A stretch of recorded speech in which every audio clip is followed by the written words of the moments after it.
mas falando agora do Atlético mesmo, queria saber se é um dos maiores desafios da sua carreira tratar com tanta incerteza o cenário do futebol. O que você tem feito para tentar minimizar essas questões num cenário de tanta incerteza, tanto de calendário, mas principalmente orçamentária? É uma situação absolutamente diferente, não só no futebol, nas nossas vidas, né? Nós estamos aqui agora, aqui ao vivo, tentando entrar em link, a internet cai, vai, volta. Então, assim, a nossa vida está de cabeça para baixo. Nós não sabemos se sai de casa, se não sai, precisa comprar remédio, como é que a farmácia vai entregar, demora 3 horas para entregar, então você tem que sair. Então está uma bagunça que nos gerou uma situação talvez de aprendizado como ser humano. A gente tem que aprender com isso. Sobre o futebol, e aí o lado profissional, a gente faz o que dá, a gente está trabalhando algumas situações aqui internas, né? Mas não se tem como planejar porque você não tem data. Você não consegue imaginar, olha, vamos trazer esse jogador, ele apresenta, ele pega o avião, é impossível para todos. Então, acho que o mundo do futebol está parado, eu converso no mundo todo, então acho que está todo mundo, obviamente, deixando algumas sementes, algumas ideias de vindas, de saídas, mas absolutamente é impossível se fazer qualquer tipo de planejamento. O que a gente tem que fazer é minimizar e cuidar da nossa instituição, que é o Clube Atlético Mineiro. Vinícius Gris, sua pergunta para o nosso convidado Alexandre Matos. Ô Alexandre, boa tarde, muito legal ter você com a gente aqui no Donos da Bola. Eu acho que uma das grandes dificuldades do futebol brasileiro é o dimensionamento de expectativas, né? Ainda existe aquela conversa de que o Campeonato Brasileiro é o mais equilibrado do mundo porque tem 15 times que podem ser campeões, e a gente sabe que isso não é uma verdade. E ao longo desses últimos anos, a gente já viu muitos trabalhos bons ficarem pelo caminho por conta de falsas expectativas de que eles poderiam ser ainda melhores. Mas apesar disso, quando o Atlético vai investir num treinador como o Sampaoli, investir num diretor como você, a gente sabe que essa expectativa ela vai lá no alto. Queria que você falasse um pouco a respeito desse dimensionamento de expectativas que vocês fazem hoje no Atlético para a disputa do Campeonato Brasileiro, que tirando essa reta final de Campeonato Mineiro, é o único campeonato que vocês têm ainda pela temporada. Como que vocês estão lidando com esse dimensionamento mesmo da expectativa para o trabalho de vocês nesse campeonato? A expectativa inicial, na verdade, é de cumprir o nosso cronograma financeiro internamente primeiro. Mudou completamente toda aquilo que a gente imagina de futuro, de ideias. Eu não sabemos nem que campeonato, que tipo de campeonato e quando vamos disputar, para se criar alguma expectativa. Na verdade, o Atlético vem de anos com dificuldade financeira, isso não é segredo para ninguém. Tem uma possibilidade de investidores investir? Sim, investidores que já investiram ano passado, investiram esse ano, contrataram o Arana, contrataram o Savarino, contrataram o Alan.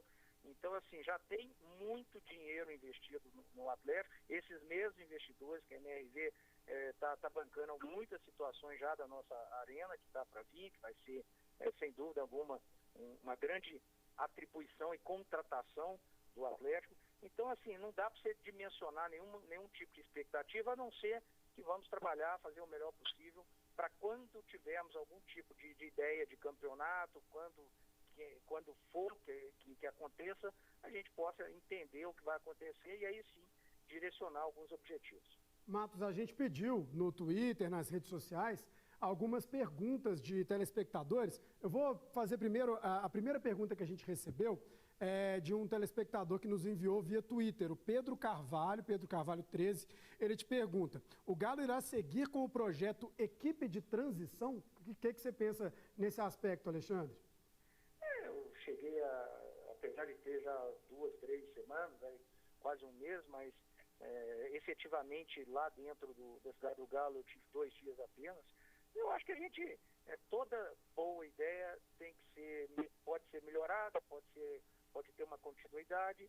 Na verdade, precisamos entender isso, ver os benefícios, colocar na balança para ver se está interessante, se não está. O Atlético é uma equipe, como a gente já disse algumas vezes, vem de um longo caminho histórico de problemas financeiros. Então nós temos mais uma equipe, mais uma comissão técnica, outro jogador. A gente tem que pôr na balança para ver se isso efetivamente está nos dando algum tipo de retorno. E obviamente que isso aí precisa de um tempo de avaliação, de um dia a dia, do entendimento da ideia do que foi colocado aquilo, e aí sim tomar a decisão, e a decisão é sempre pautada no melhor para a instituição. O Max Miller te pergunta, o Atlético vai atrás de outro goleiro? Não é hora nem de pensar em contratação, né? Até porque nós estamos, na verdade, cortando salários, nós estamos enxugando folha, nós estamos no processo aqui agora de entender com o Sampaoli quem os atletas ele vai contar. Nós tínhamos um planejamento, esperar o Mineiro acabar, ele ter o conhecimento do dia a dia, isso foi buraco abaixo. Nós agora vamos ter que contar com a avaliação dele daquilo que ele tem de característica de jogo, os jogadores que tem de característica. Um deles, essa posição, o Atlético acabou de contratar um grande goleiro, um goleiro que merece uma oportunidade de ser titular de uma grande equipe, um goleiro que esperou calmamente essa oportunidade. Eu pessoalmente o conheço bastante, que é o Rafael, acho ele um excelente goleiro, estava na minha pauta de futuro no Palmeiras antes de vir para o Atlético. Então, assim, é um goleiro que eu tenho muita confiança, segurança. Obviamente o Sampaoli esperar para conhecer o dia a dia, e o que a gente vai fazer, quando for fazer, aí vai ser baseado no que nós vamos ter de campeonato pela frente. E você de casa pode mandar perguntas, Twitter, o WhatsApp, enfim, está tudo liberado para você fazer perguntas. Deixa eu chamar o pessoal que está participando remotamente, né, no home office. CJ já está aqui. CJ, qual que é a sua pergunta para o nosso convidado Alexandre Matos? Ô Alexandre, prazer receber você no Donos da Bola, prazer conversar com você novamente.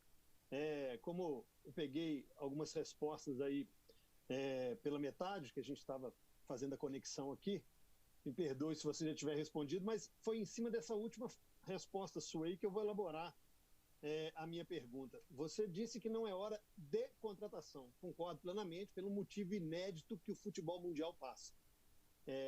Problemas financeiros, você também já disse na sua resposta, que o Atlético tem, e isso não é novidade. Agora, desde a sua chegada, a sua recente chegada, já houve sondagem por algum jogador do Atlético? E outra, obviamente sem querer citar nomes, se quiser ótimo, mas se não quiser a gente entende. O Sampaoli já te passou alguma lista dos atletas que ele não quer contar? Boa tarde. Boa tarde, CJ, prazer imenso falar com você. Para quem não sabe, o CJ é meu amigo fora do futebol, a gente estudou junto, então já conhecia bastante. É ruim de bola o CJ, viu? Para quem não sabe também, não joga nada. Então assim, obrigado. Eu cheguei a abrir um pouquinho o link, depois a conexão caiu, eu vi aí as camisas aí que você disse em minha homenagem. Muito obrigado, e com muito orgulho eu trabalhei nesses clubes, e hoje com o mesmo orgulho muito forte eu estou aqui no Atlético para tentar fazer o meu trabalho, o meu melhor. O que eu disse é que na verdade a gente vive um momento ímpar, um momento de incertezas, não só na questão profissional, como na questão pessoal, de ser humano. Então acho que a gente tem que ter o tempo. É claro que quando você contrata uma comissão técnica como o Sampaoli, com ideias, com um projeto de busca de título, etc. Quando eu chego e acima de nós a instituição, a camisa do Atlético, sua torcida, tudo de glórias que representa o Atlético, é claro que é natural que empresários, que atletas tenham desejo de participar desse projeto, e a gente vai sempre, na medida possível, alinhando algumas coisas. Eu sou um profissional que gosta sempre de alinhar o futuro com antecipação, e paga até um preço por isso. Muita gente, você está contratando muito jovem. Quase 90% desses jovens passam um ano, 2, começam a jogar, e é bom para a equipe. Eu sou um profissional que gosta de pensar lá na frente, então a gente vai pensando algumas coisas, mas efetivamente o cenário não é cenário para o Atlético, nesse momento, fazer investimentos, sendo que há uma semana atrás nós comunicamos aos nossos atletas, aos nossos funcionários, uma diminuição nos seus vencimentos. Então não vamos poder entrar nessa incoerência, a gente tem que esperar para ver o que vai vir pela frente, para a gente tomar as atitudes dentro de um orçamento, assim como eu trabalhei nos meus 15 anos de carreira. Cadu Donés, sua pergunta para o nosso convidado Alexandre Matos. Grande Alexandre, um prazer falar com você, recebê-lo aqui nos Donos da Bola.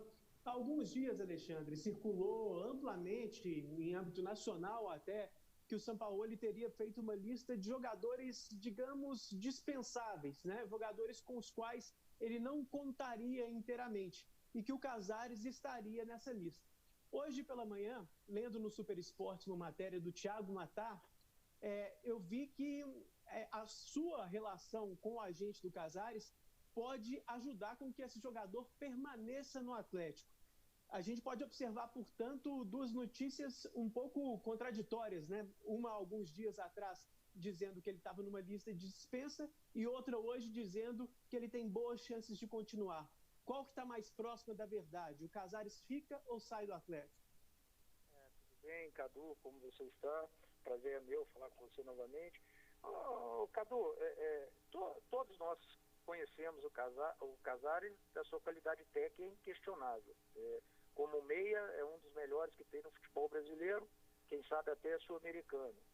Não à toa, sempre é convocado, lembrado por sua seleção.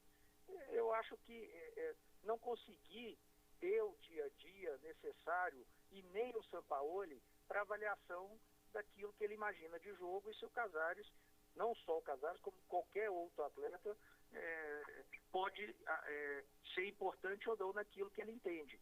Tecnicamente, não tem que se discutir. Agora, não tive a oportunidade ainda de pessoalmente com o Casares entender tudo que foi de bom e tudo que ele tem que evoluir para a gente entender o que é bom para o Atlético. A gente, com certeza, o fará o Casares, ele apresenta, a não ser que tenha alguma situação que eu não acredito pelo momento do futebol, de ter algum tipo de venda, alguma coisa, mas aí não é só o Casares, aí é qualquer atleta do Atlético, e se obviamente avaliado, e se o presidente entender que é um bom negócio, mas no momento que a gente tem é uma necessidade de renovação contratual para o Atlético ter a sua segurança, o Casares foi investido, e a gente tem que esperar o dia a dia. Cadu, eu já cansei de trabalhar com o treinador, olha, esse jogador eu não quero, não estou nem dizendo que é o caso do Casares, só estou dando um exemplo. O jogador não quer, aí passa 1, 2, 3 semanas de treinamento, o jogador que talvez sairia, virava o queridinho, entendeu? Então, assim, o próprio Sampaoli publicamente disse do Sacha, que não queria o Sacha, e o Sacha transformou-se em um dos principais jogadores do Santos, do Campeonato Brasileiro. E ele reconheceu isso publicamente também e pediu desculpa. Então, assim, o que a gente tem que fazer nessa hora é ter o retorno do futebol, das atividades, aí sim tudo vai ficar claro. O que pode acontecer de saída agora é uma situação de característica técnica que o Sampaoli já defina que não interessa. Aí nós vamos trabalhar para seguir um outro caminho. Guimarães, qual é a sua pergunta para o nosso convidado Alexandre Matos? Obrigado, Marcos. Muito obrigado pela presença, mesmo que por telefone. Importante ouvir sua voz aqui. Há uma ansiedade muito grande por parte do torcedor para o início das atividades e para o início do seu trabalho. Mas há, por parte do torcedor também, uma ansiedade por contratações. Parece que o torcedor linka você sempre, somente a contratações. Mas eu quero sair um pouco desse assunto e entrar em outro. Das suas atribuições dentro do clube, Matos, além das contratações, que outras mudanças você já promoveu ou você pretende promover diante desse pouco tempo, mas a gente sabe que, obviamente, o tempo vai contra, né, as pretensões do clube de fazer uma remodelação, de trazer algumas economias num período de pouca receita. Que outras coisas você pretende fazer, mudanças você pretende fazer no clube e onde você já detectou que há problemas e que é necessário uma tomada de decisão para mudar? Também muito prazer falar com você, Everton. A gente que mesmo à distância se falou bastante, você é uma referência não só aqui de Minas, como nacional. Eu particularmente adoro o seu trabalho, sou seu fã, mesmo quando me critica, mas a gente sempre em alto nível, né? A gente precisa compreender as críticas e sempre que possível a gente se falava e se fala. E é um prazer imenso mais uma vez estar aqui com vocês, com você em especial também. Everton, na verdade o que a gente precisa entender e compreender como que funciona o Atlético. Eu não sou um profissional que chego num local e as pessoas, a metodologia, os processos, as normas, eu que chego e o Atlético tem que se adaptar a mim. Eu não. Eu chego e eu me adapto à instituição. Fiz assim no América, fiz assim no Cruzeiro, fiz assim no Palmeiras e eu farei assim no Atlético também. É claro que com o dia a dia, com o passar do tempo, a gente vai talvez ajudando, implementando algumas ideias, natural isso, vai adquirindo conhecimento também de ideias novas que a gente vai perceber no dia a dia do Atlético. Então isso é um processo que a gente tem que fazer com muita tranquilidade, para não gerar nenhum tipo de insegurança, principalmente nos profissionais que lá estão agora, e obviamente tudo dentro da sua realidade. Eu insisto muito isso, porque várias vezes eu vi vários comentaristas, críticos, repórteres, olha, o Alexandre, ok, tem uma carreira vitoriosa, a preocupação é a questão financeira, que eu vou até usar uma expressão bem popular, eu fico maluco aqui de escutar isso, porque eu só trabalhei sempre dentro da realidade daquilo que o clube sempre pôde, dentro de um orçamento e permitido por um presidente. Quando eu cheguei no América, não tinha recurso financeiro nenhum, trabalhei, conseguimos alcançar nossos objetivos, chegamos à primeira divisão, estruturamos, e essa base, hoje o América ainda está ali brigando sempre Série A, Série B. Quando chegamos no América não tinha nem Série C, não tinha nada naquele momento, e financeiramente muito mal, talvez o pior momento da história. No Cruzeiro, idem, no Cruzeiro estava passando um momento de atrasos salariais, depois de mais de 20 anos, problema técnico, e a gente conseguiu recuperar, teve as maiores receitas do clube, e quando as receitas vieram, conseguimos fazer alguns investimentos baseados naquilo que o Cruzeiro podia pagar e sempre pagou. Na minha época, o Cruzeiro sempre pagou rigorosamente em dia salários e suas obrigações. E no Palmeiras, hoje, falar que o Palmeiras tem recurso é uma coisa. Agora, lá em 2015, não existia o patrocinador, a Crefisa, não existia recurso financeiro, não tinha uma estrutura adequada, não tinha um elenco competitivo, e nós revolucionamos, e hoje, depois, com o sucesso do projeto, vieram as receitas, e a gente espera conseguir fazer a mesma coisa aqui no Atlético. São 3 projetos que participei que tinham dificuldade financeira e acabaram com uma hegemonia muito forte, técnica, de títulos, de competição, de protagonismo e financeira também. E é isso que a gente pretende fazer dentro do Atlético, com o aval sempre do presidente e, mais ainda, sempre dentro daquilo que o orçamento nos permite fazer. Rodada final de perguntas, Léo Gomide. Alexandre, eu queria saber se a FIFA já notificou os clubes com relação à possível prorrogação da janela de transferência internacional que se encerrou no último dia 4 de abril, né? O futebol está parado mundialmente, mas se legalmente já há uma notificação com relação a uma extensão de prazo para a contratação. Oficialmente não chegou absolutamente nada até o momento.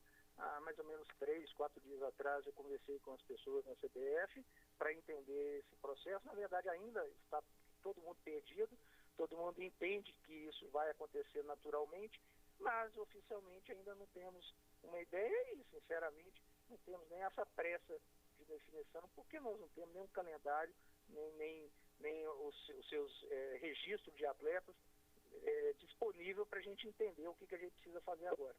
Jesus Grace. Ô Alexandre, vou fazer uma pergunta para você que eu fiz essa semana para o Rodrigo Caetano, do Internacional, esteve com a gente na 98, e a resposta dele até me chamou a atenção, que foi mais dura até do que eu pensava. A gente teve nessa semana aí, aliás, desde o final da semana passada, a CBF anunciando algumas medidas, né? Primeiro para ajudar os árbitros e essa semana para ajudar clubes da Série C, Série D e futebol feminino. E eu particularmente acho que dentro do cenário atual e dentro do faturamento da CBF foi uma pequena esmola apenas que foi repartida. Queria a sua opinião a respeito do tratamento que a CBF vem dando a esse caso até aqui. Se você acha que essa ajuda vai precisar chegar aos clubes da elite também, da Série A, da Série B, essa ajuda financeira da CBF. E até dentro desse assunto também, se você puder falar, o Atlético tem um time feminino, né? Ele vai receber uma parte pequena que foi destinada aí ao futebol feminino. Queria saber se esse dinheiro só pode ser destinado ao futebol feminino mesmo, ou se caso ele cumpra, por exemplo, mais de uma folha do futebol feminino do Atlético, se ele pode ser utilizado em outras áreas. Não acontecia há uns 10 anos atrás. Então a gente vem progredindo, na minha opinião, nessas situações. Sobre a questão financeira, eu gostaria de conhecer mais a fundo para entender o que é. É muito fácil falar, Algum patrocinador, algum apoiador por causa do coronavírus, ou alguém já comunicou? E, além disso, as reuniões periódicas, mesmo que virtuais, que vocês da diretoria fazem, vocês trabalham com um cenário mais caótico do que esse? Já existe um tipo de planejamento para uma situação mais drástica do que essa que nós estamos passando?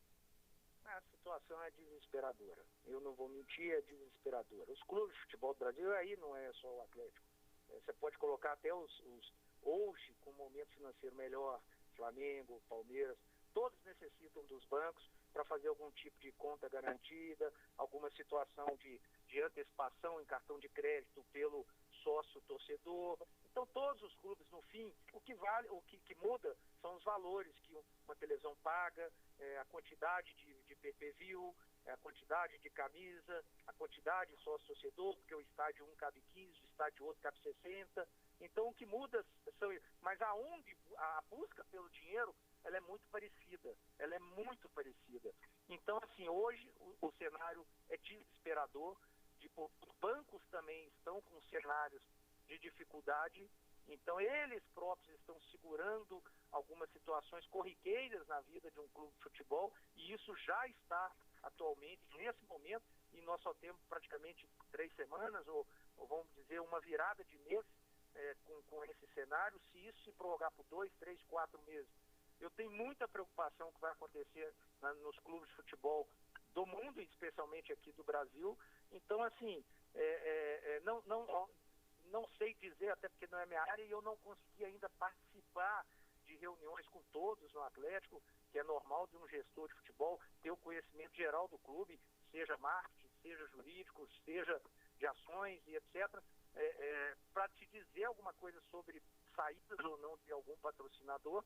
Mas eu acho que, infelizmente, se isso se prorrogar por muito tempo, é uma coisa até natural acontecer, como publicamente a gente já viu a Adidas, que é um dos grandes mundiais aí do mundo de material esportivo, já atrasando as suas cotas no Flamengo e no São Paulo.